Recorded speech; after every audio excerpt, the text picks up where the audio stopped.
Dr. Jennifer Roback Morse is the founder and president of the Ruth Institute. She brings a unique voice to discussions of love, marriage, sexuality, and the family. Committed career woman, before having children, she earned a doctorate in economics and spent 15 years teaching at Yale University and George Mason University. In 1991, she and her husband adopted a 2-year-old Romanian boy and gave birth to a baby girl. Dr. Morse left her full-time university teaching post in 1996 to move with her family to California. She was a research fellow at Stanford University's Hoover Institution and at the Acton Institute for the Study of Religion and Liberty. Until August 2006, Dr. Morse and her husband were foster parents for San Diego County. She also was a spokesman for Prop 8 in California, which we've already heard some mention of before. So she's been not only doing the theoretical thinking, the actual work with adoption and as a foster parent, but also engaged in the legislative arena as well in California. In the summer of 2008, Dr. Morse founded the Ruth Institute, a nonprofit educational organization dedicated to bringing hope and encouragement for lifelong married love. Please join me in welcoming Dr.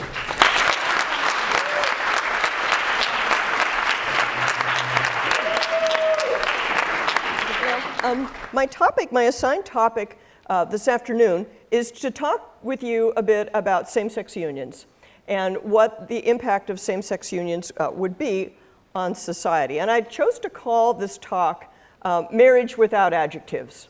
In other words, what is marriage exactly? You know, and we shouldn't really have to put a modifier on it, right? What is marriage? What do we actually mean by marriage? What's the social purpose of marriage? So what I'm going to do in my time with you today is to talk with you really from an anthropological and sociological perspective. Although I am a Roman Catholic and everything that I say will be consistent with the teachings of the church, I'm not going to give you a particularly Catholic position here. I want to give you some information that you can use with any of your friends, no matter what their faith tradition might be. And that's what we try to do at the Ruth Institute, is to try to reach the broadest possible audience by making arguments that we think are accessible to everyone.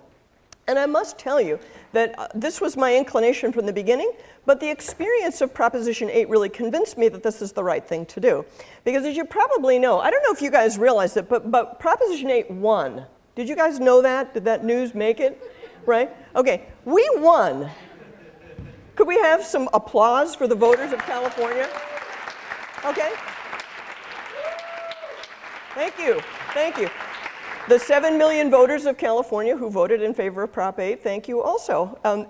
Basically, the trial that you may have heard about is basically Judge Walker and other people of the gay lobby putting the voters of California on trial.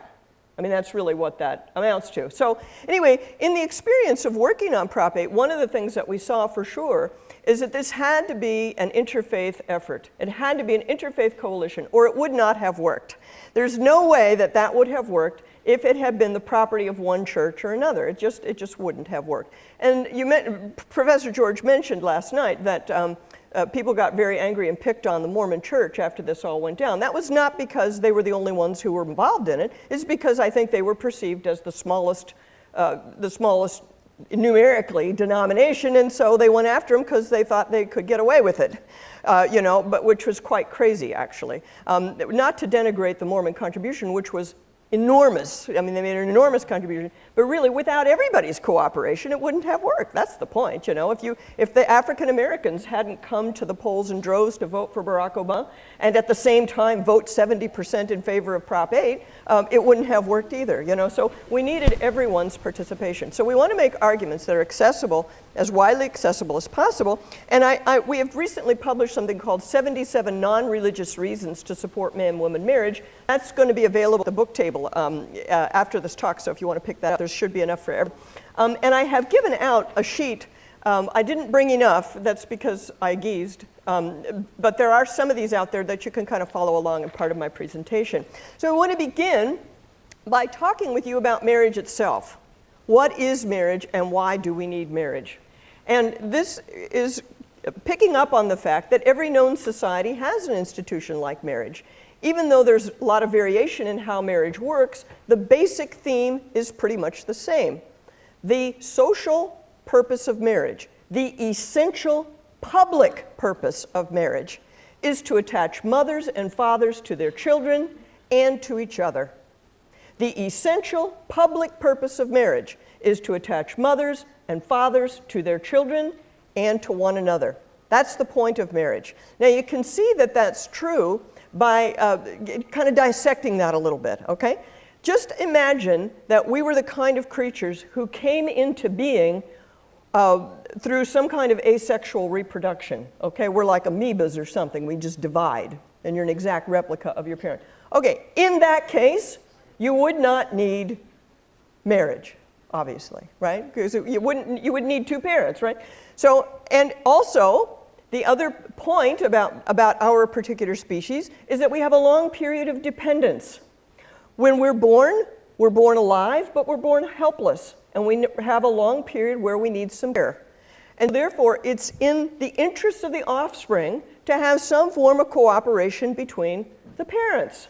Right, so you don't have to be a religious person to get that. You can tell your Darwin friends. You guys can go send a memo to Peter Singer or whatever.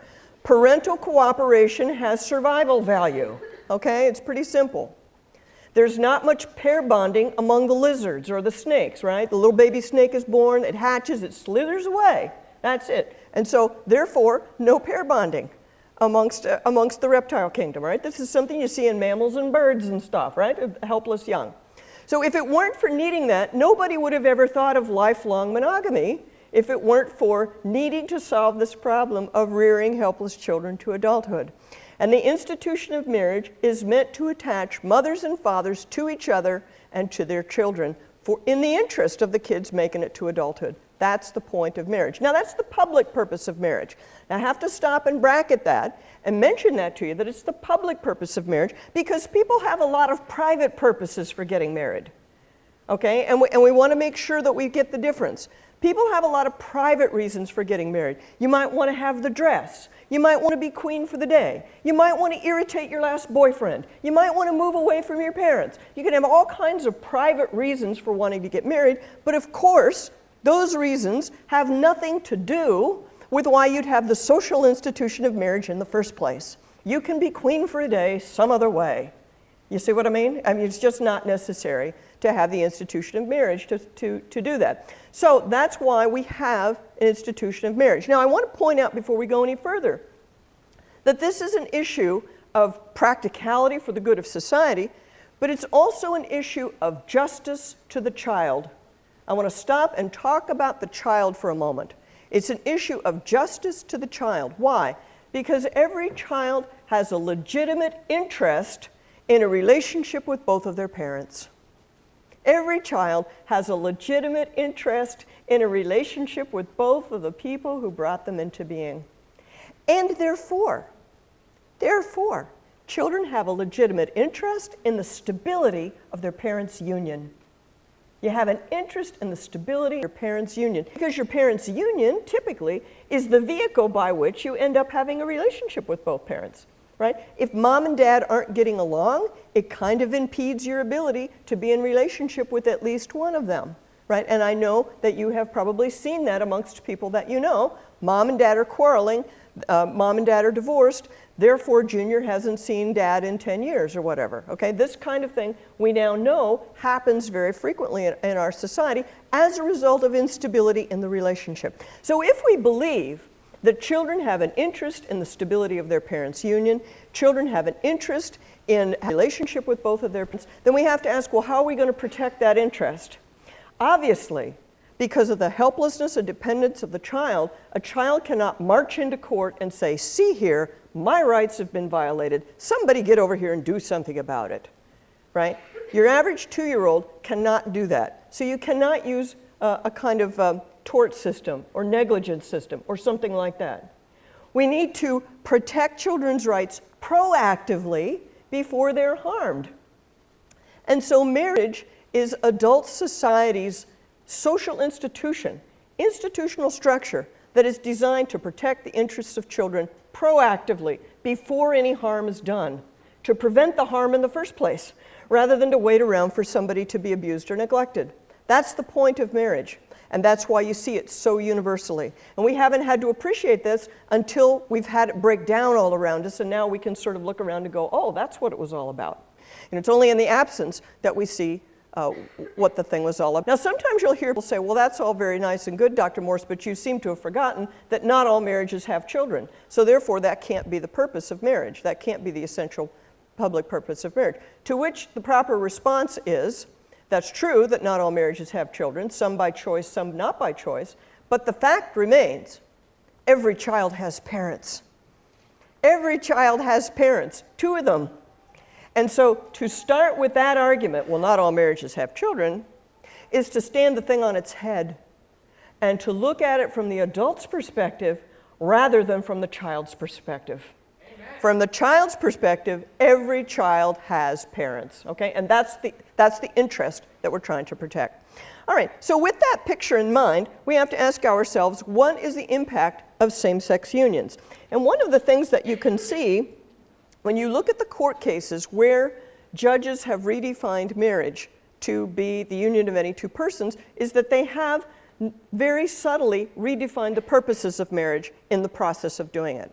Okay? So if you look at what the judges did in Iowa when they created same-sex marriage, if you look at what Judge Walker recently did in California when he ruled that Prop 8 was unconstitutional, violated the federal Constitution, if you look at what they do, they have to redefine the purpose of marriage so that marriage has nothing to do with children. Because under equal protection jurisprudence, what you have to do is to say, well, are same-sex couples and opposite-sex couples similarly situated with respect to the purposes of marriage? And if the answer is yes, they're similarly situated, then you have to let same-sex couples get married. If they're not similarly situated with respect to the purposes of marriage, then of course there's no harm in excluding same-sex couples from marriage, from them having some other kind of legal institution or whatever it might be. There's no harm to doing that if it serves if they're different with respect to the main purpose. So therefore, it's important to look at what the courts say is the purpose of marriage when they redefine it to be the union of any 2 persons instead of the union of a man and a woman. So I want to read to you what Judge Walker had to say about the definition of marriage. Here's how the judge who redefined marriage and said that Prop 8 was against the U.S. Constitution, here's his definition of marriage. Quote, "Marriage is the state recognition and approval of a couple's choice to live with each other, to remain committed to one another, and to form a household based on their own feelings about one another, and to join in an economic partnership and support one another and any dependents," close quote. Some of you would meet that definition with your college roommates, right?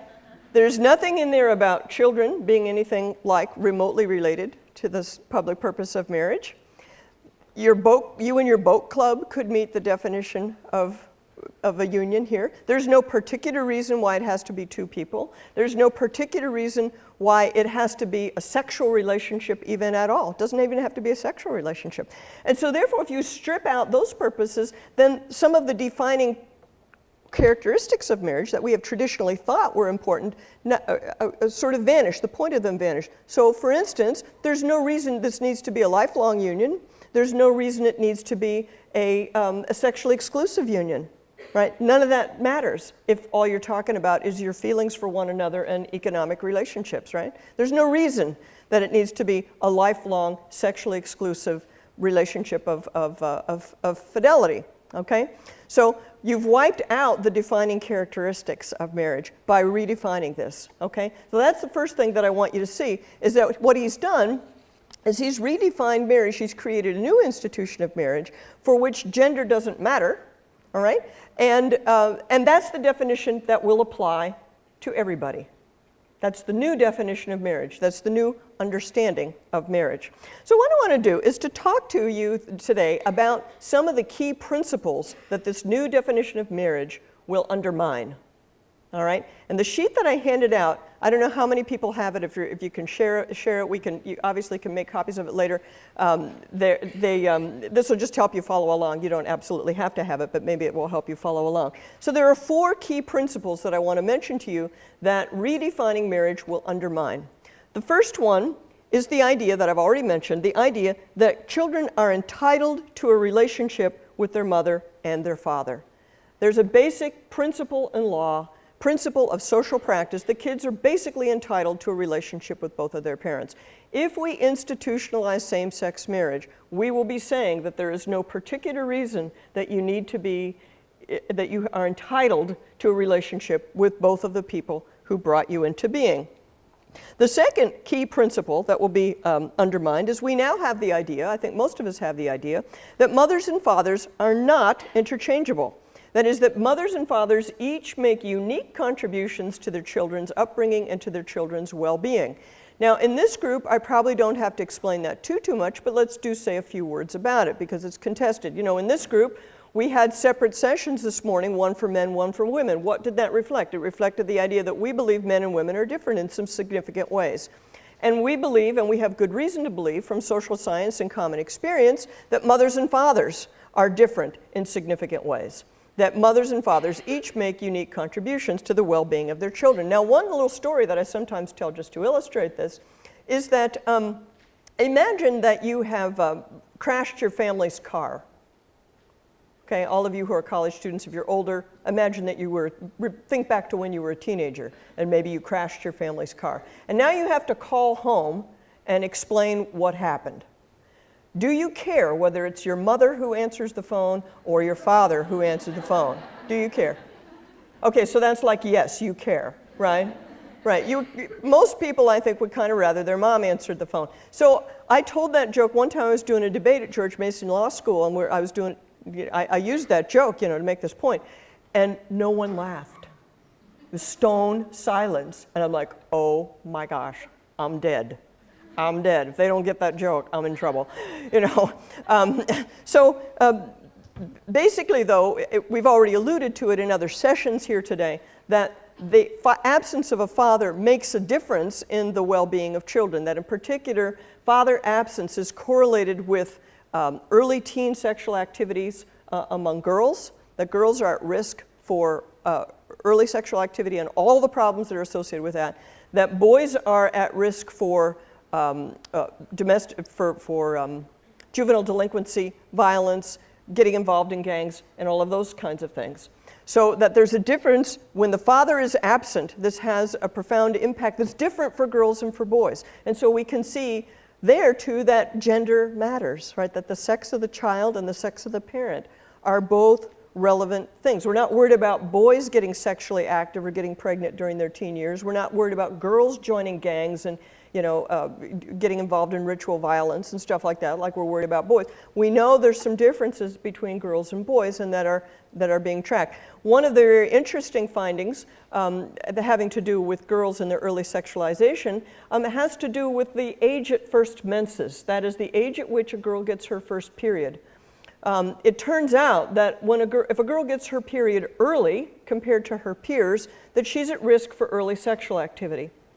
There's also a set of other things that are purely physiological in nature, such as certain kinds of cancers that she's at risk for if she gets her period earlier. So it's kind of mysterious in a way, but getting your period earlier is actually a marker for trouble down the road. And some of the biopsychology type people have been tracking this. But interestingly enough, one of the risk factors for getting your period earlier is the presence of an unrelated male in the household. That is, if your mother has a live-in boyfriend in the household, you're likely to get your period earlier. And if your own biological father is in the household, you're likely to get your period later. Now, isn't that interesting? If Brad Wilcox were here, he might tell you it was about pheromones or something, okay? All right, UVA guys, cheer for Brad, okay? Okay, yeah, a little shout out for Brad Wilcox. But the truth is, we don't really know why this is happening, right? We don't really know what this correlation is being caused by, but no one disputes that the presence of the biological father is a significant factor. Now, I'm telling you that for two reasons. Number one, it cannot possibly be culturally determined, okay? This is not something you're going to correct by giving the boys dolls when they're 2 or something, this is not a cultural deal. This is some kind of deep biology, all right? And secondly, because it's a kind of deep biology, it suggests to us that there is more going on here than we can put our fingers on.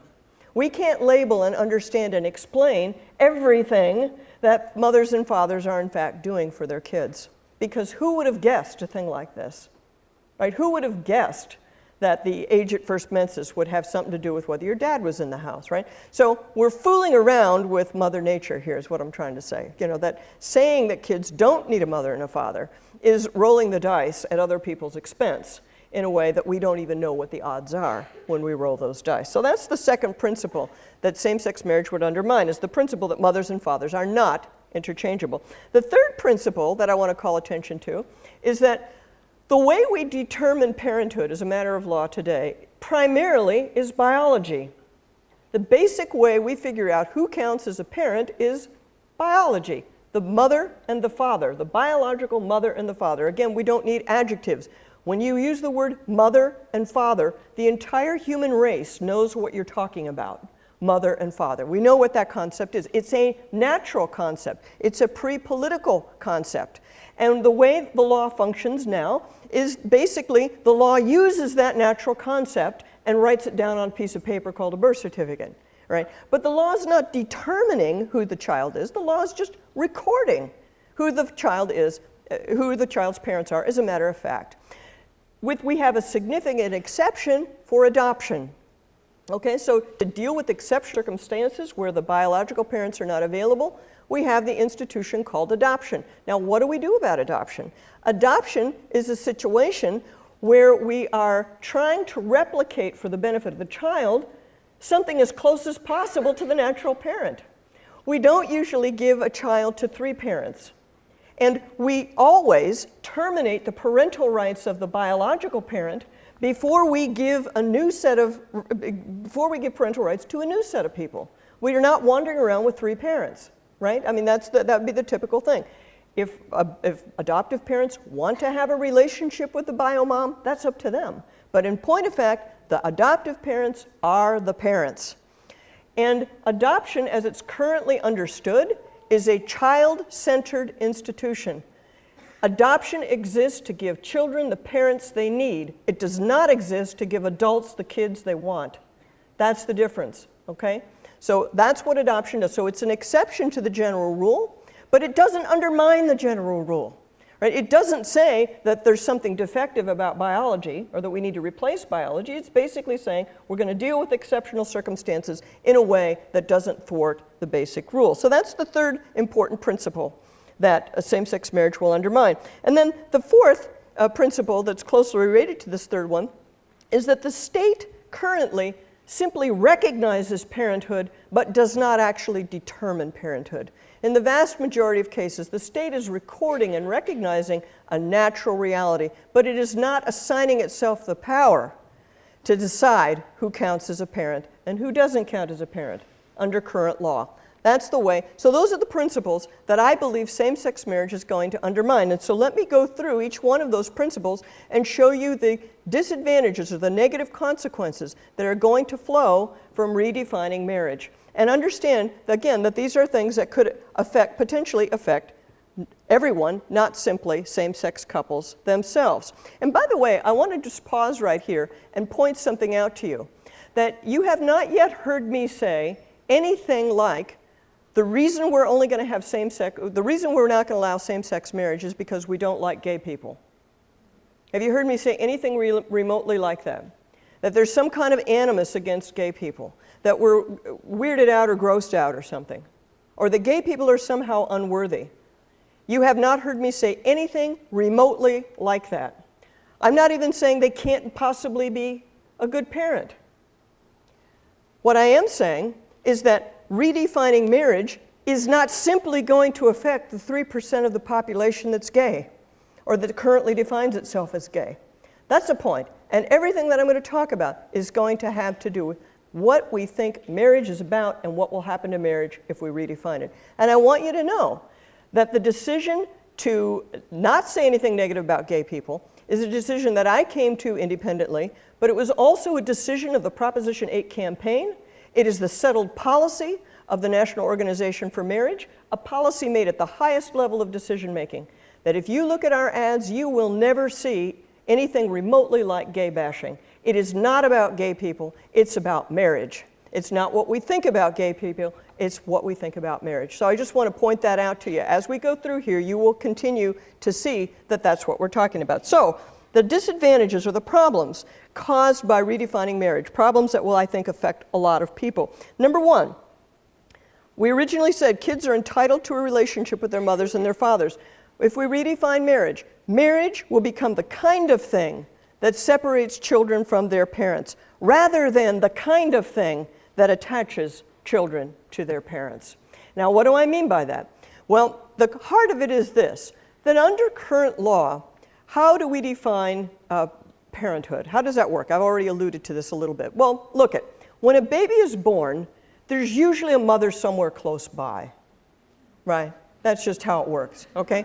So we know who the mother is.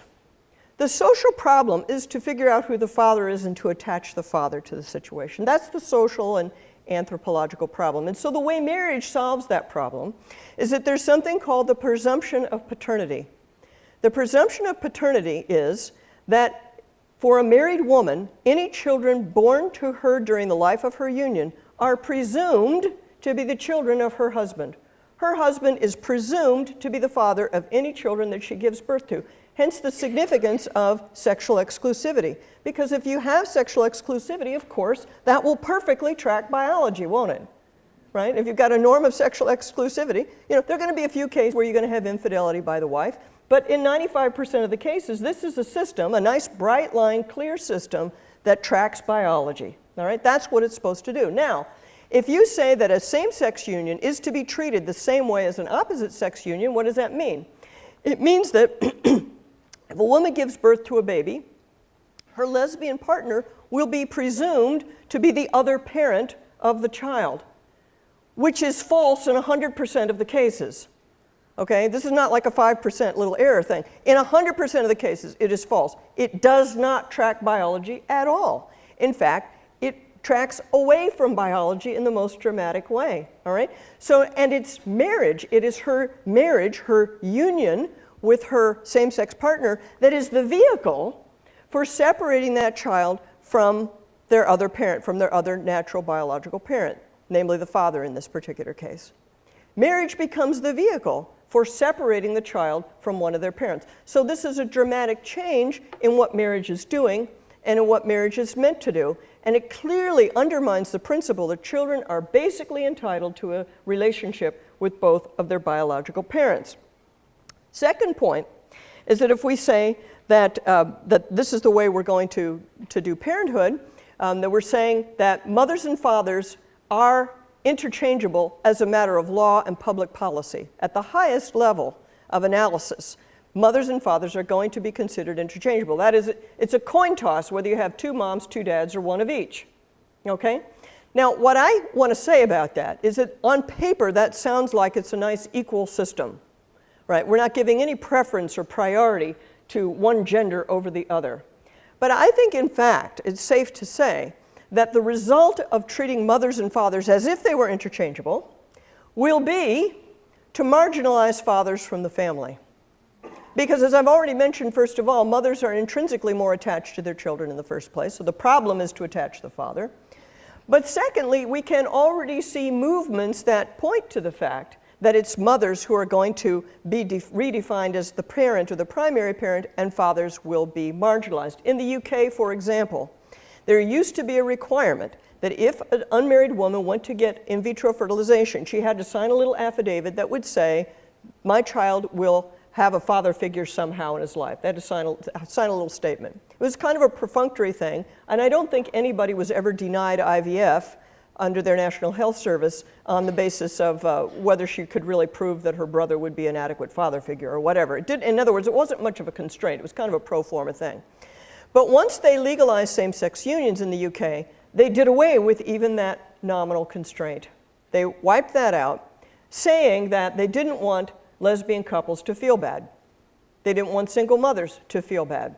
So even that very minimal requirement of acknowledging the importance of the father, that was taken away.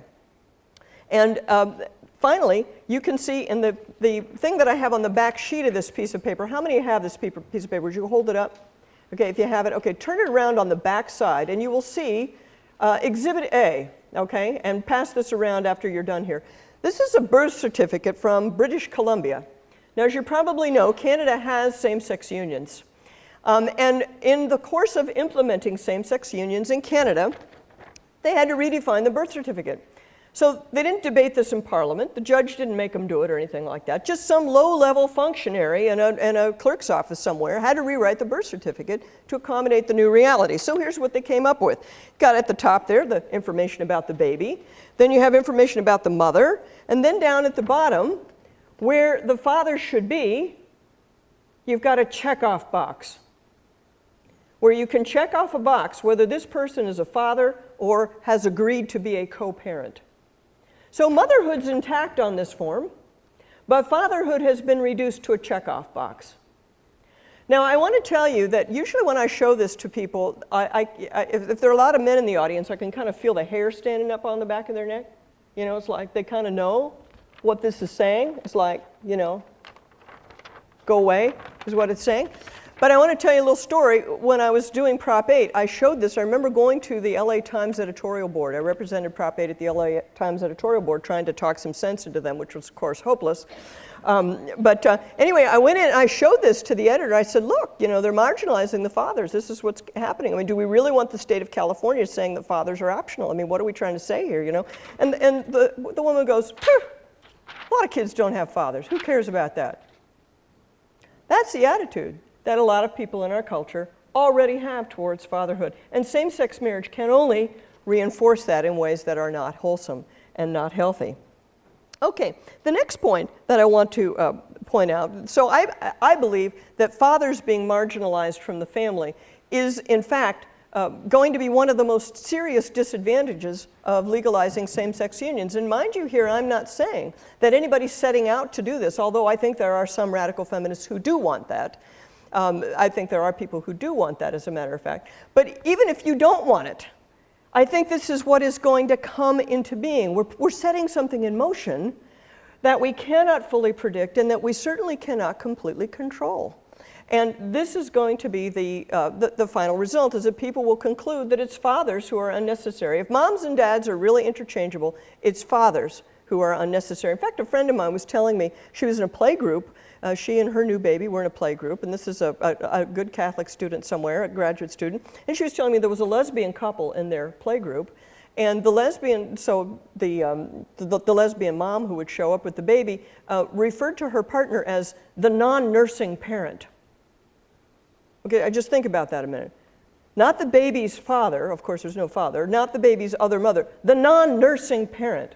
Okay, now who would have ever expected the need for such a term as the non-nursing parent? Under normal circumstances, fellas, I think that'd be you, okay? I think that's what we're trying to say. So we're replacing the father with a generic non-nursing parent.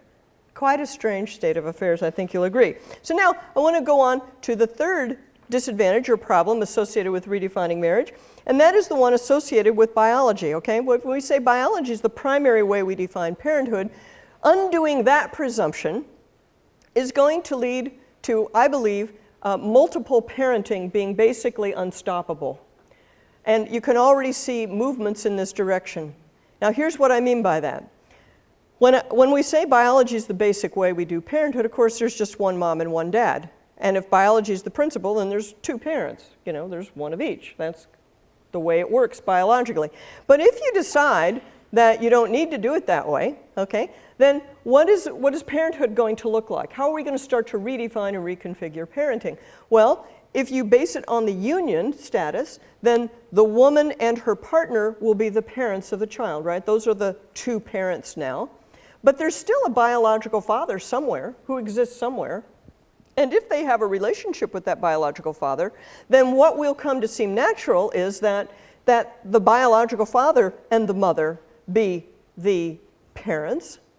And so what you can end up with is three parents on the birth certificate, three people having legal responsibility for a child. This has already been done in Canada. It's already been done in a court case in Pennsylvania where a family came to the judge with a strange configuration and the judge had to do something. So when these cases come in, a lot of times the judges aren't trying to be activists, they're not trying to reinvent the family, but they kind of have to because they have these situations in front of them. They have to figure out what to do. The point is that what seems natural to us now of having two parents will not seem so natural anymore, right? It will seem natural to have more than, there's no obvious reason to have only two parents, that's the point. Right? The two parents, the people in the couple, the people who contribute genetic material, they can all be part of the parenting configuration. And there are people that I call the sex law radicals who actively want that kind of an outcome. People who believe that parenthood shouldn't track biology, that we're making a fetish out of biology, and that in fact what we should do is have as many people as who are actively involved in the child's life. They should all have legal standing to be involved in the child's life. So obviously what that means is you're going to be redefining step-parenthood also. See, right, if you're married, you have kids, you get divorced, you remarry, what legal rights does a stepfather have? You guys know? What legal rights does stepfather have? It's very simple. 0. Right? The stepfather basically has no rights because the child already has a father.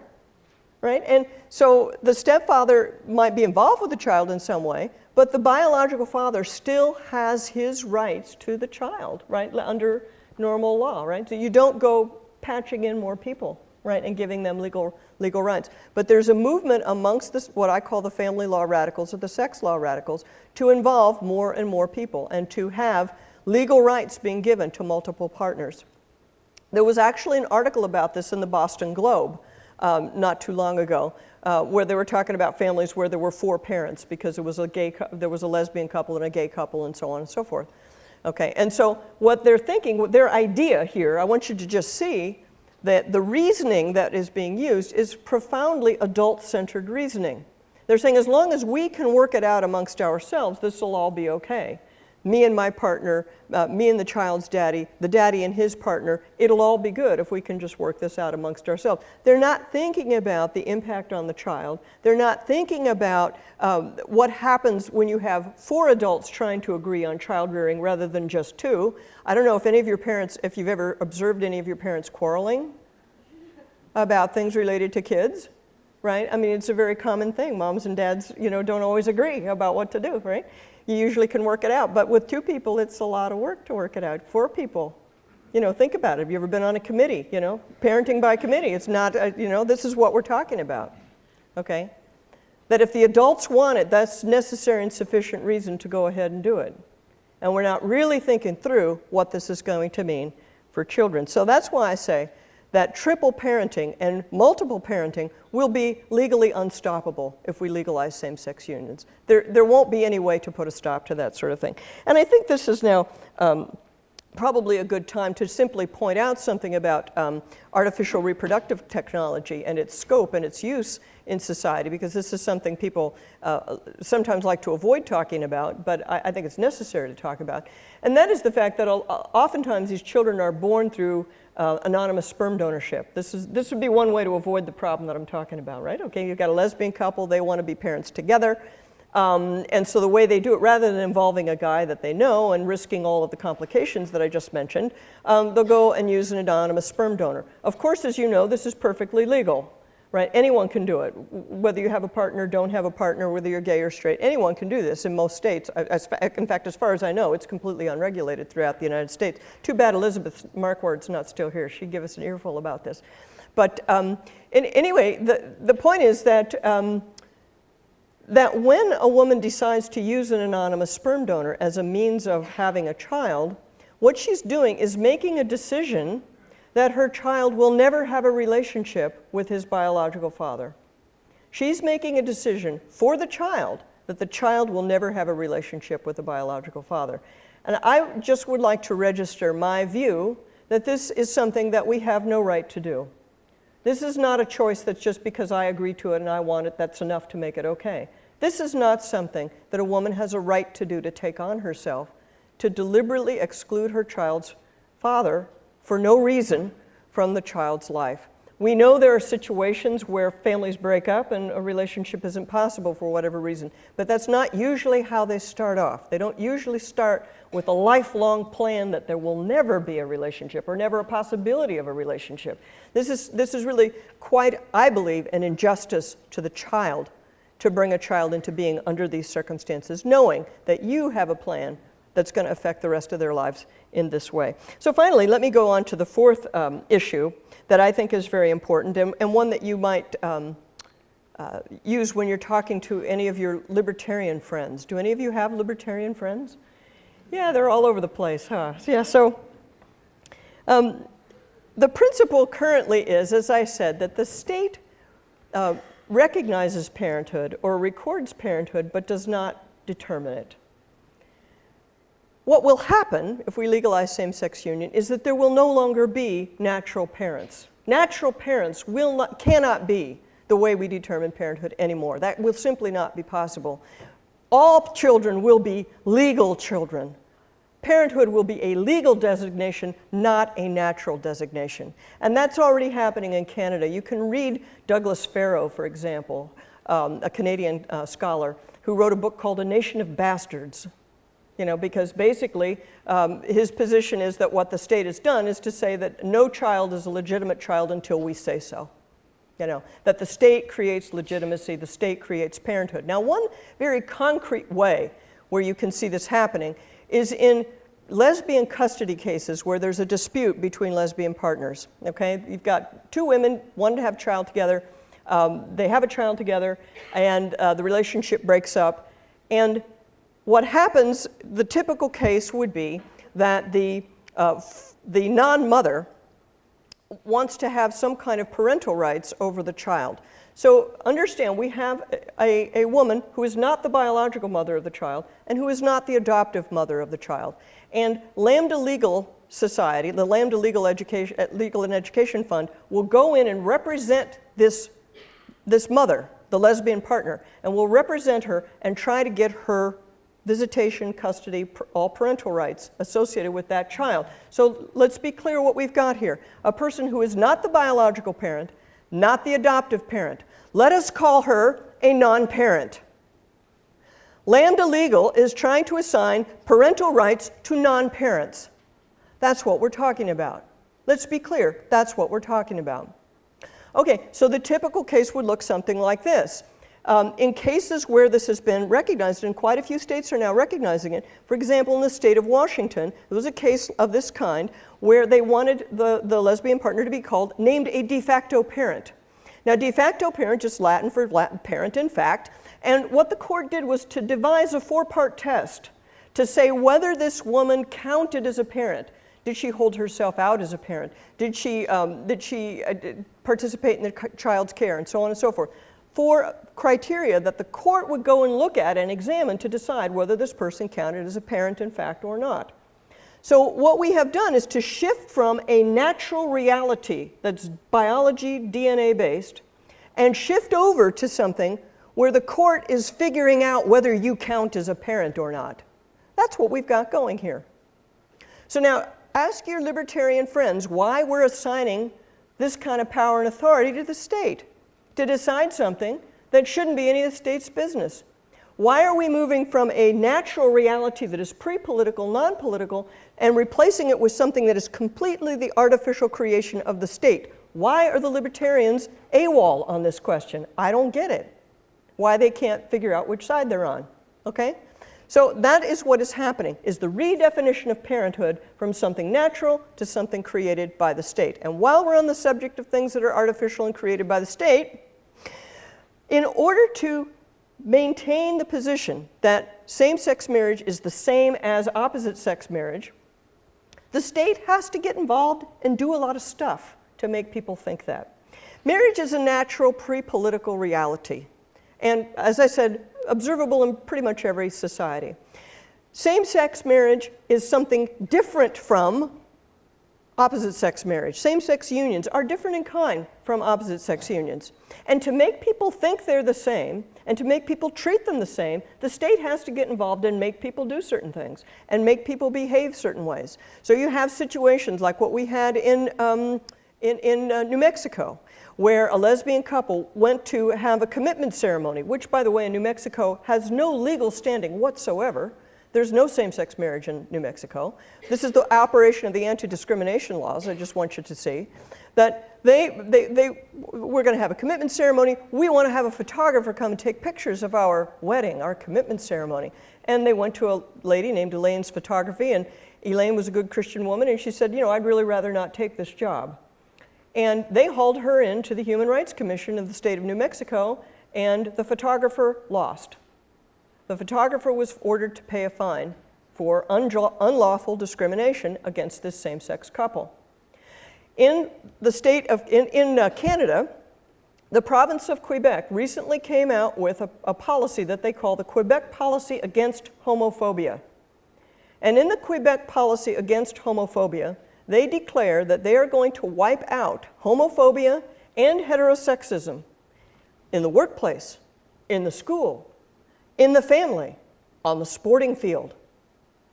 Now, what is heterosexism, you might ask? Since some of you have been at Ivy League schools, you probably know what this term means. It means the view that heterosexuality is normal. Newsflash. Heterosexuality is normal in our species, okay? Heterosexuality is normal. So, if the province of Quebec wishes to convince people, wishes to wipe out the view that heterosexuality is normal, they simply can't succeed. It's not possible to wipe out a view of something which happens to be true, right? Therefore, what is the point of this policy? The point of this policy is that the government has given itself a blank check to intervene in every area of social life that it wants to. That's the point of the Quebec Policy Against Homophobia, is to give them that blank check. It doesn't matter whether they ever achieve the objective or not. They can now intervene on the sporting field, in the school, and even the family. They've given themselves permission to do that because it's a moral imperative that we wipe out heterosexism. And so now they can do what they want. Again, ask your libertarian friends why they can't figure out which side they're on in this thing. This makes no sense. This is a vast expansion of the power of the state, quite obviously, replacing a natural reality with something completely created by the state, something that has to be artificially coddled and propped up and babied by the state. And so I want to close by reading you a little story, a little hypothetical that I created a few weeks ago when I was doing an event in Oakland, California, which, as you may know, is the home of the Oakland Raiders, among other things, football team. I don't know if people like the Raiders out here. Probably you've heard of the Raiders, right? Yeah. Okay. And also, Oakland happens to be the home of Bishop Salvatore Cordileone, who was our bishop in San Diego during the whole Prop 8 situation. And he was at one time called the father of Prop 8, and then his enemies started calling Bishop Cordileone the godfather of Prop 8, and he decided he liked that better. So Bishop Cordileone is considered by friend and foe alike to be the godfather of Prop 8. Well, he was in San Diego, and he's now in Oakland. So I want to just share with you something that I prepared for that audience, and I want you to kind of put yourself into the situation that you're in Oakland as you hear this. So what I want to try to do is to create for you a picture of what the world will look like 50 years from now if we enact same-sex marriage. What will some of these things I've been talking about, what will they look like? What will they cash out to look like in ordinary people's lives? Well, let's just say you and your grandson are going to a private prayer meeting at an apartment building in Oakland. You've been there often enough that you know a lot of the people who are sitting out on the steps or out in the yard. There's old Mrs. Garcia. She's raising her grandchildren. Her daughter got caught up in drugs and men and went off the deep end. Her 3 grandchildren have different fathers. She hopes that she can keep the kids, but you never know what the courts will decide. Then there's Miss Marisol. Her little girl lives with her some of the time, but when she broke up with her boyfriend, he went to court to claim that he was the de facto parent and should have shared custody. He was doing it to be mean to her, and because he wanted to have access to the little girl, if you know what I mean. Under de facto parenting law, he counted as a parent because he spent enough time with the child, and she used to sometimes call him daddy. So Marisol's daughter is with her old boyfriend part-time, and she can't really do anything to stop it. She didn't fight too hard because her friend Lisa used to live in the same complex, and Lisa got her daughter taken away completely. Lisa went into hiding with her daughter when the court ordered her to turn the little girl over to her former girlfriend part-time.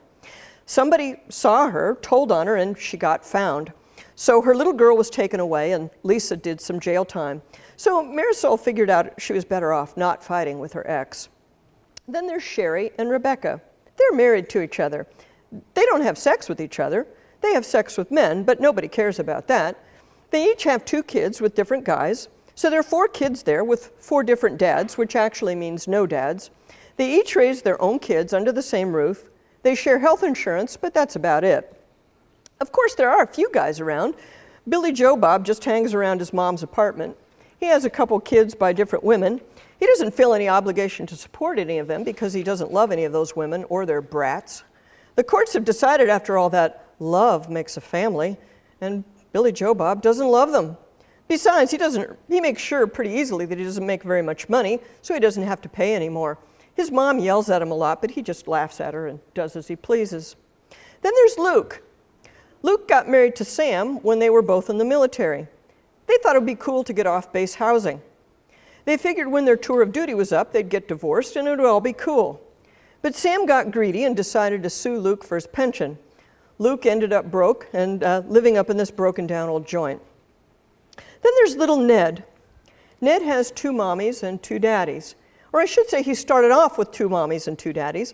They quarreled amongst themselves. They went to court over his custody and worked out an elaborate plan for sharing parenthood among the 4 of them. Most of them got tired of being on the cutting edge of social change and lost interest in Ned. He used to cry at school every day because he never knew who was coming to pick him up. Now, Ned lives here with his natural mom, Janet. Sometimes one of the other fathers or mothers comes over and demand to see him and take him on an outing, but his story ended up pretty well, actually, because most of these people pretty much leave him alone. Then there's little Emily. Emily was bought and paid for by a guy who wanted a little girl. Of course, nobody would marry this creeper. So he bought an egg, hired a surrogate, and used his own sperm to have this little girl.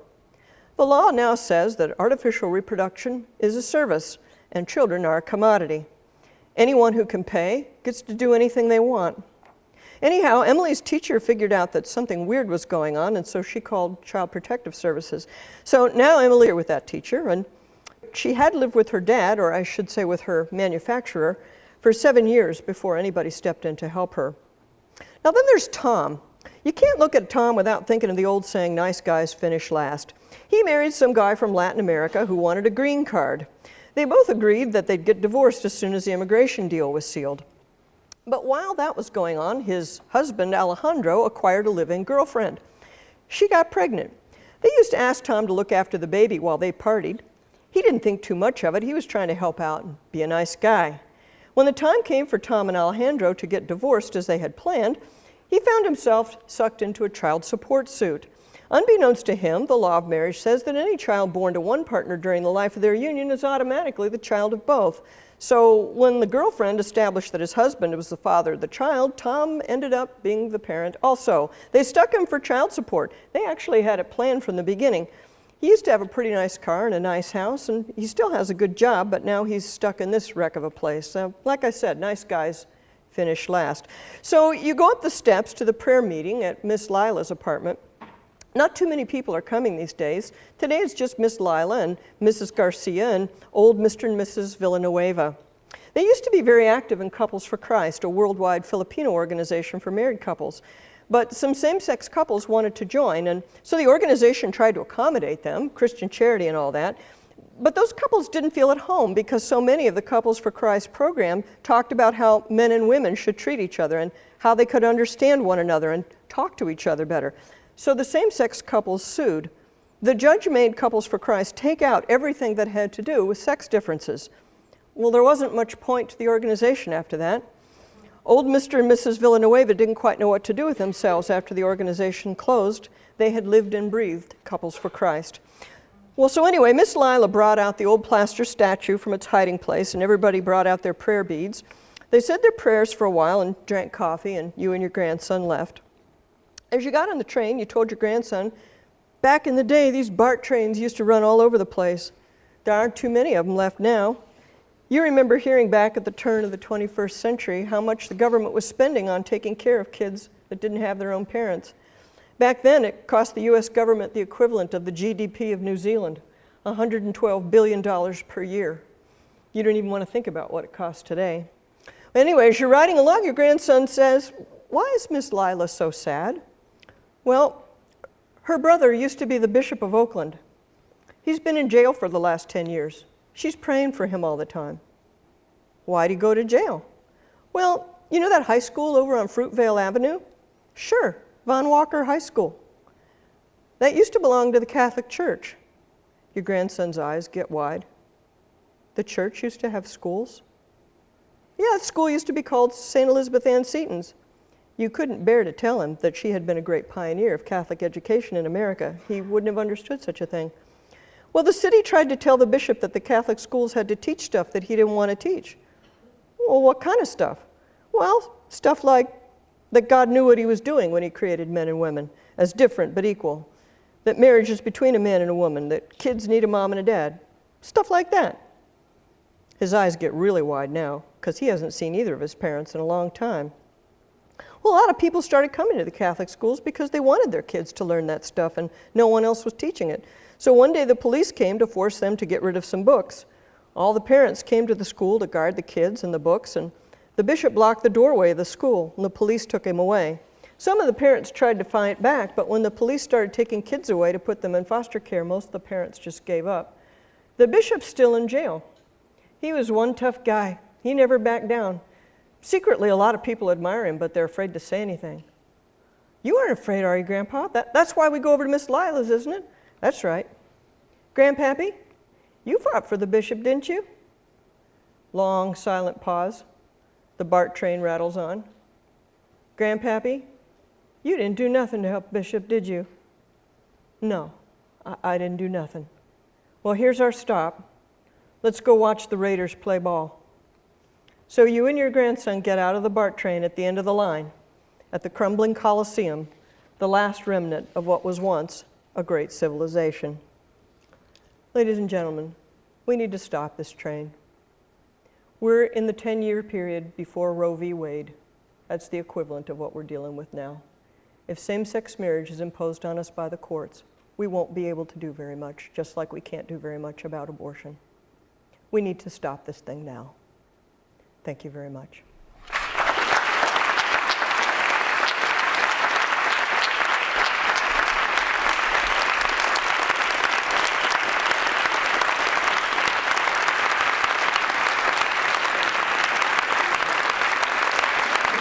Hi, my name is Dalek. I'm from Boston. I've debated same-sex marriage with secular friends a lot, and the response that they gave me that I've had a lot of difficulty responding to, maybe you could lend some help, is how do you respond to this sort of argument? When the same-sex couple loves each other and want to marry, who do you think you are to deny them happiness and their human rights? Okay, so the question is, they love each other, they want to marry each other, who are you to deny them happiness and human rights? Okay, first of all, we have no control over whether they love each other. We have no control over whether they live together. Nobody's trying to deny them any of the things that affect their relationship. What we're trying to deal with is the question of what counts as marriage and what is the social purpose of marriage.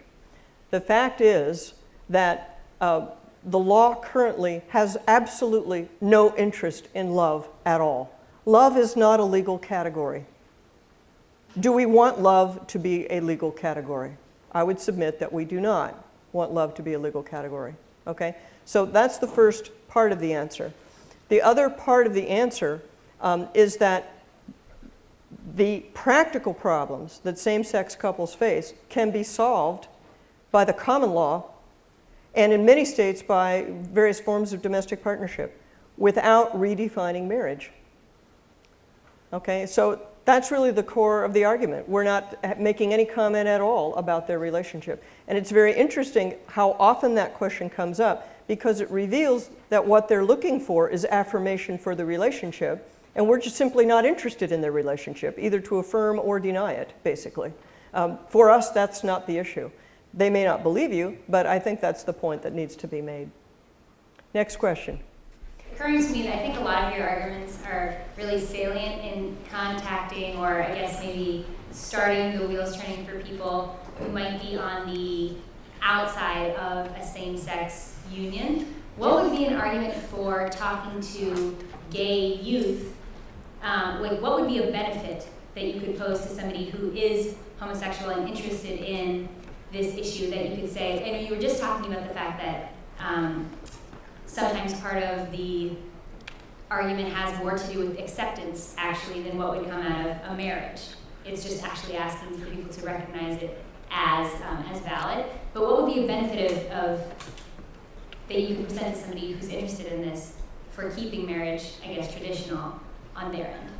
Well, that's a very interesting question. The first thing we have to say is I think there are some people for whom there is nothing you can say that's going to be satisfactory to them. But I'm not sure that's true of the people you're talking about. In other words, I think there are some people of your age group who haven't completely made up their mind. They may have decided to label themselves as homosexual, but they may not have made up their minds on this issue. So is that safe to say that's the kind of person you're interested in? I want to take a step backwards, okay, about that. And first of all, say this, that I think you can say to the person, I realize you experience same-sex attraction and that you experience that as being such a deep part of yourself you can't imagine yourself being any other way. What I want to say to you is that I don't consider that to be the most important or most significant thing about you. So I would prefer not to call you a gay person. I would prefer just to call you a man or a woman or a lesbian. You know, I'm not going to call you a lesbian. I'm going to just call you a woman. You know, and that will upset them probably, right? It'll probably upset them a little bit. But I think that is a good place for them to begin thinking and to ask themselves, why is it that your sexual orientation should dominate your sex itself? You know, why isn't it okay for me to call you a man? And just, you're a man. You're a man, you experience same-sex attraction, but you're a man, you know. I think it's very interesting that the result of all of the agitation coming from the gay, not just the gay lobby, but the sex radicals generally, is to kind of wipe out the differences of gender itself. And one of the things our friends in Canada have been telling us is that male and female is no longer considered the primary dichotomy. Straight and gay is considered the primary dichotomy. Okay, are you with me on this? Is this happening on your campuses? Do you know what I'm talking about? That it's more important, your sexual orientation is more important than your sex itself. Am I putting you to sleep on this, or do you know what I'm talking about? Okay, so let's analyze that for a minute. I realize this isn't what you asked, okay? But the problem is that what you asked has so many presuppositions built into it that it's, I think, a useful thing to unpack it. So let's talk about that point. Does it make sense to treat sexual orientation as primary and sex itself as secondary? Well, the answer is, of course, it makes no sense at all to think like that. Sexual orientation presupposes sex, right? So in other words, we have a different name for gay men and lesbian women. Well, why is that? If we thought that sex wasn't important, let's put it this way. We're saying that kids shouldn't care about the sex of their parents, that it should be a coin toss from the child's point of view, whether they have a mom and a dad or two of each. Sex is irrelevant to parenting, right? That's what they're saying. Sex is irrelevant to parenting. But wait a minute. Sex isn't irrelevant to you. You label yourself as a gay man. What does that mean? That means you insist that you have a sex partner of a particular gender. You insist that you have a male sex partner. A very masculine woman will not work for you, right? Why, you know, so clearly sex matters to you. The sexes aren't interchangeable. Okay, so the concept of sexual orientation presupposes the concept of sex, right? So all of that, I think, has to get unpacked. I don't know how you're going to do this in a little conversation. You need a really late night, highly caffeinated bull session to get through all this. But I think it's important to talk about it. So then once you start opening that up a little bit, then the question of whether you're getting affirmed because you're getting married becomes, I think, less significant. You might also point out to them that not all marriages are equally affirmed. I don't know if you've ever noticed this, but sometimes when people get married, their parents don't approve of their choice of partner. Their parents don't like it that they've gotten married. They get a lot of negative feedback from their decision to marry. You know, so it's not an automatic positive thing. And that there are other ways to affirm you as a person, you who are my friend. There are other ways to affirm you as a person rather than redefining marriage for the whole society. Okay? So those are some things you can use. Was this helpful to, do others of you have this kind of question, see this kind of dialogue going on and stuff? It's hard because we have let so much stuff go by. 40 years worth of sexual revolution has softened us up on so many different points, that we're now kind of we're like at the end of the road here. We're trying to back up and say, wait a minute, we made a wrong turn a long time ago. And in a way, women are responsible in the sense that we said, oh, well, we demand equality.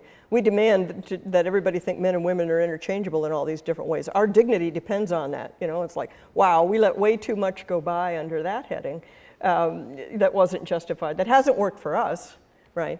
And so we have to clear some of that stuff up.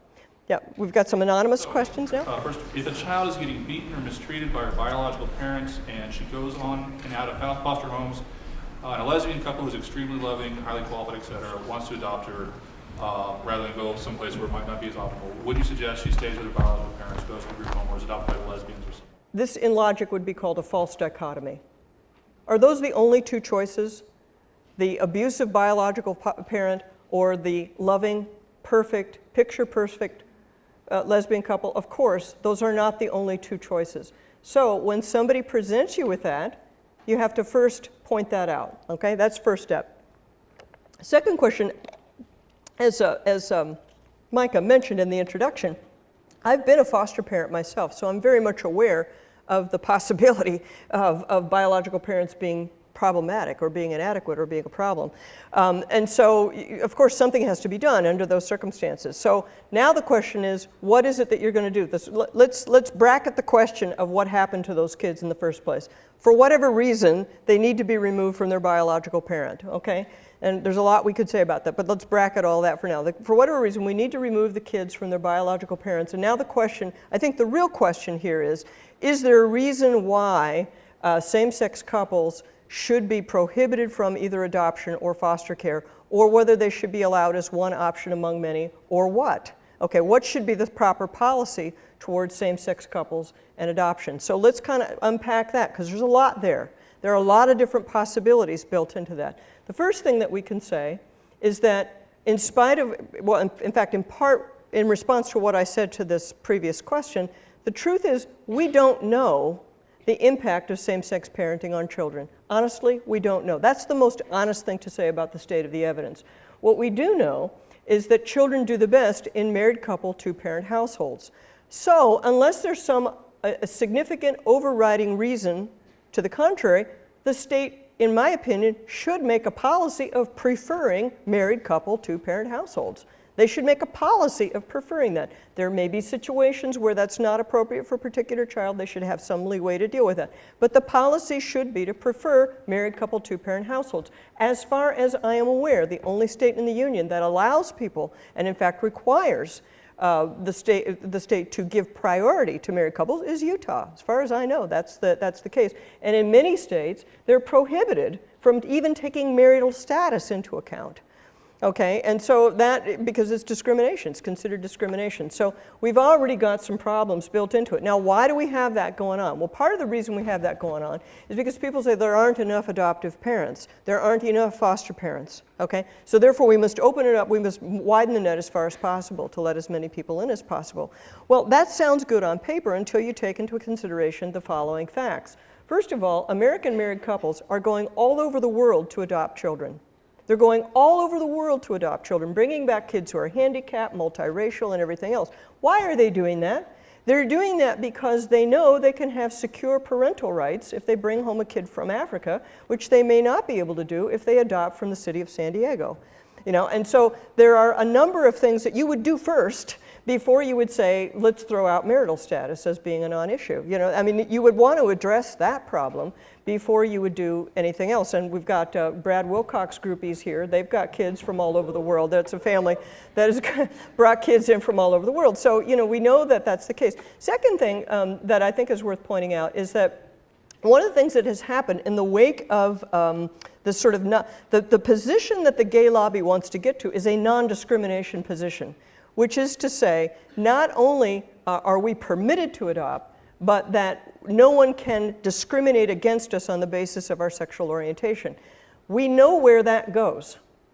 Where that goes is to adoption agencies being shut down. That goes to religious adoption agencies being forced to close because they believe mothers and fathers matter. So that is the state intervening into civil society to say that the only kind of adoption agency that can exist is the ones that we like. That's what it means. In the UK, there were foster parents who were put out of business, who were told after 20 years of being a foster parent, because they would not sign the affidavit saying that they believed what the state wanted them to believe about homosexuality, that they couldn't be foster parents anymore. So rather than opening up and finding more parents, this is turning into a vehicle for putting people out of the foster care and adoption business. So it's not as simple as that dichotomy makes it sound. And once again, I'm sure the person who wrote the question didn't exactly mean it, but that is what you hear, right? And so it's important to break it down, right? And to look at those elements and to see that a lot has been packed into the question that's designed to make you come up with a certain answer. But in fact, what you need to do is just kind of start breaking off those pieces and looking at them critically, before you jump to the conclusion that that question was designed to make you go to.